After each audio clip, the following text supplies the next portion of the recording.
Hi, I'm Nathan Whitaker, CEO of Stimulus Technologies, and I wanted to reach out to you today to talk about Zoom.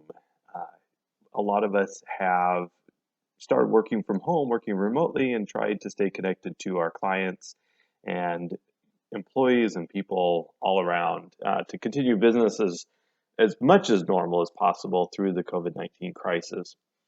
Zoom is a great platform for doing that. It's a great web conferencing application, and Stimulus, we've been using it for quite a few years now.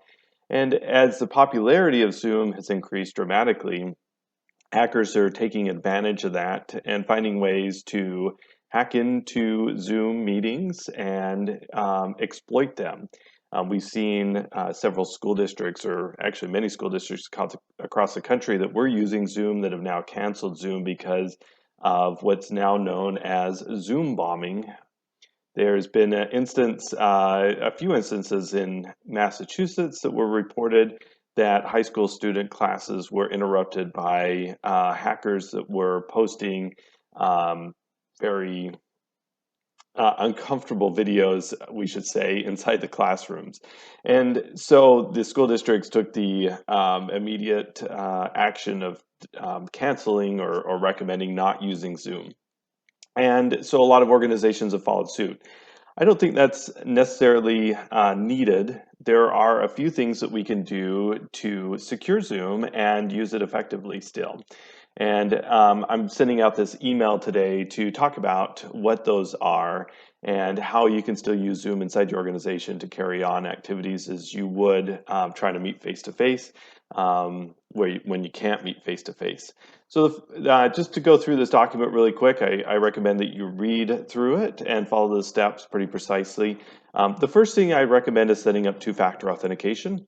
In our environment in cybersecurity, we always recommend two-factor authentication.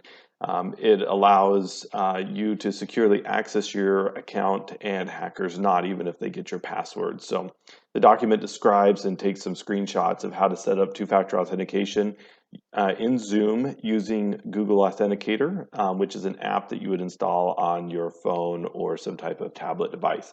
So that would be the first thing that we'd recommend doing.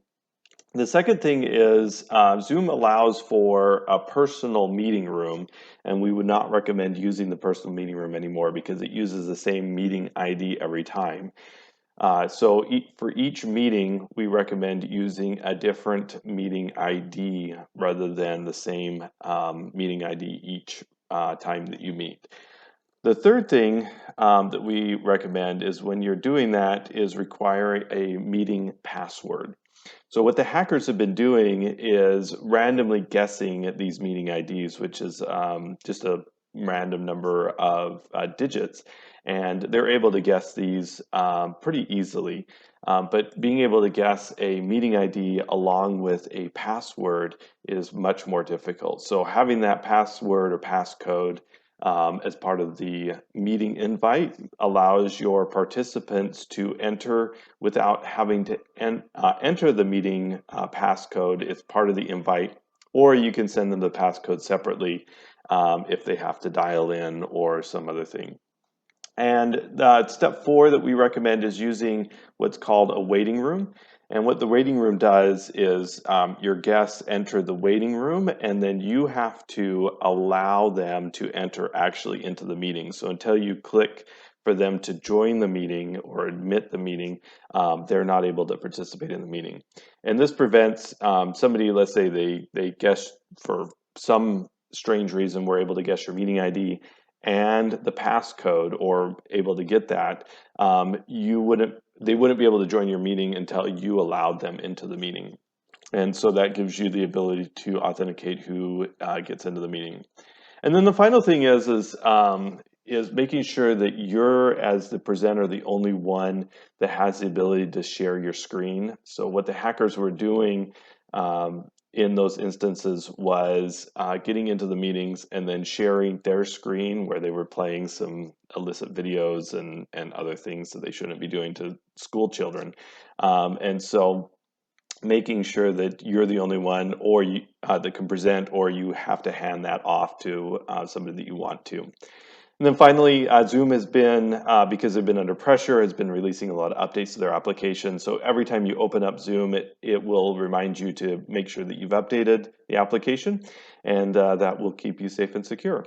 So read through the document. It has some screenshots and some ways to keep Zoom safe.